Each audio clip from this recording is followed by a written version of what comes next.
নামাজ পড়ার পর আপনারা অনেকে বসে বসে বসে থাকেন না মসজিদে, সুবহানাল্লাহ, আলহামদুলিল্লাহ, লা ইলাহা ইল্লাল্লাহ, আল্লাহু আকবার, বসে বসে তাসবিহ পড়েন। আপনি তাসবিহ পড়েন না, কিচ্ছু করেন না, এমনি বসে রয়েছেন নামাজ পড়ে, ভাল্লা বসে রয়েছেন মসজিদের এক কোনায়, অজু অবস্থায় বসে রয়েছেন, বসে বসে ঘুমাইতেছেন, অজু অবস্থায় বসে বসে ঘুমাইতেছেন, বসে রয়েছেন, কোনো কাজ করতেছেন না। নবীজি সাল্লাল্লাহু আলাইহি সাল্লাম বলেন, বুখারী শরীফের 2119 নম্বর হাদিস, এই হাদিসে রাসূল আকরাম সাল্লাল্লাহু আলাইহি সাল্লাম বলেন, আল মালাইকাতু তুসাল্লি আলা আহাদিকুম মা দামা ফি মুসাল্লাহুল্লাযী ইউসাল্লি ফীহ। নামাজ পড়ার পর মুসল্লি যেই জায়গায় বসে আছে, বসে থাকার পর ওই মুসল্লি যতক্ষণ মসজিদ থেকে বের না হয়, ফেরেশতারা তার জন্য আল্লাহর কাছে দুইটা দোয়া করতেই থাকে। এক নাম্বার ফেরেশতারা বলে, আল্লাহুম্মা সাল্লি আলাইহি, মাবুদ তুমি এই বান্দার উপর শান্তি নাজিল করো। মাবুদ গো, বেচারায় পেরেশানি হয়ে মসজিদে বসে আছে, আল্লাহ আমরা ফেরেশতারা বলতেছি তারে তুমি শান্তি দিয়ে দাও।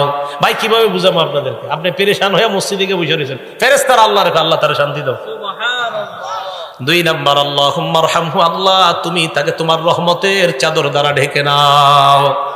দোয়া দুইটা সুন্দর না? তাহলে অস্থির কাজ করতেছে, পেরেশানিতে আছেন, মসজিদে নামাজ পড়ে একটু বসে থাকেন, আর মনে মনে ভাববেন যে হুজুরে বুখারী শরীফের দলিল দিয়ে বলছে আমি মসজিদে যতক্ষণ বসে থাকবো আমার পেরেশানি দূর হওয়ার জন্য ফেরেশতারা দোয়া করবে।